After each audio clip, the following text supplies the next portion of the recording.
Për të tretën ditë me radhë dhe këtë proces që mbetet për të parë se sa ndikim do të ketë, por deri në këtë moment Mola, përshëndetje, sa ndikim ka dhe mund të themi që në përfundim ndoshta hipotetikisht mund të ketë ndonjë ndryshim rezultati kryesisht për ata që e kanë kërkuar një proces të tillë në fakt. Të përshëndes Klodi, duket se sot është dita e 3 dhe e fundit e rinumërimit të kutive të qarkut Flir, ku Komisioni Qendror i Zgjedhjeve me urdhër të Komisionit të Ankimeve dhe Sanksioneve ka rihapur kutitë e këtij qarku. Bëhet fjalë për 586 kuti gjithsej, teksa rinumërohen dhe rivlerësohen nga fillimi nga stafi Komisionit Qendror të Zgjedhjeve me kompetencat e trupës së Komisionit të Ankimeve dhe Sanksioneve. Jo çfarë ti sapo përmendë Klodi në fakt ku shprehesh nëse do të ketë një mundësi për ndryshim me rezultatesh apo jo. Sigurisht që deri më tani me këto rezultate që ne kemi nga ky proces nuk ka gjasa që të ndodhë. Deri më tani sa i përket votave të humbura apo të fituara nga rinumërimi i qarkut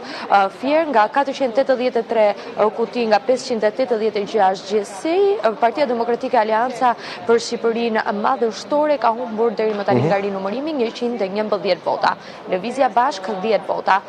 Lëvizja Dheu ka fituar 1 votë dhe po ashtu dhe koalicioni Euroatlantik. Nga qarku Fier, Klodi deri më tani më e fituar asaj përket votave për subjektet politike është Partia Socialiste, e cila ka rifituar gati 30 vota që nga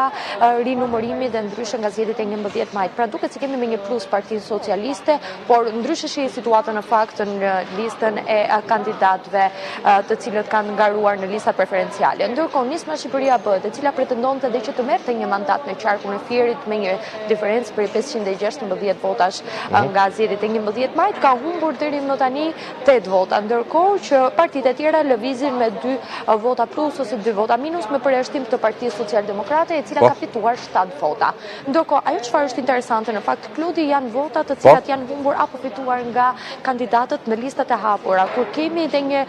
rekord thyes të ri të paktën nga rinumërimi i cili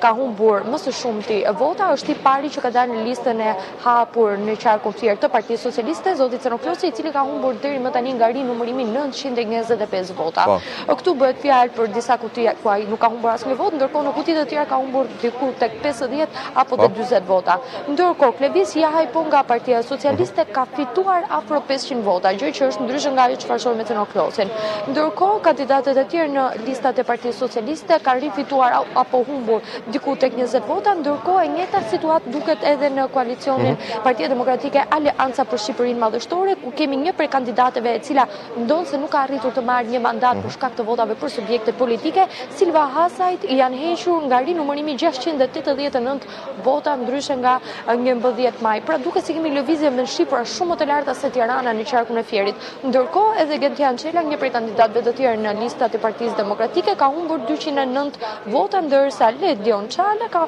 fituar 125 vota. Pra shihet një, le të themi, ndryshe nga Tirana, Fieri ka një precedent tjetër, Klodi, ku shohim se kandidatët në listat e hapura kanë humbur apo fituar, le të themi, numra të lartë të votash, ndonse asnjëra prej këtyre deri më tani nuk ndikon në mandate. Cenoklosi ndodhet sërish i pari në listën e Fierit me 13.000 vota, ndërkohë që vinde kandidatët e tjerë, ndërkohë që Partia Demokratike Aleanca për Shqipërinë Madhështore sigurisht nuk mund të marrë një mandat të pestë, edhe tani Nisma koalicioni Shqipëria BE nuk mund të marrë mandatin e parë në Fier, të cilën ata pretendonin se me diferencën për 500 votash në krahasim mund t'ja merrnin mandatin e 12 Partisë Socialiste ndjes. Duket se është interesante në fakt Fieri, pasi trupa e Komisionit të Ankimeve dhe Sanksioneve, gabimet që janë bërë në qarqet më përpara i kanë cilësuar si gabime njerëzore, ndërkohë ndryshe mund të shihet nga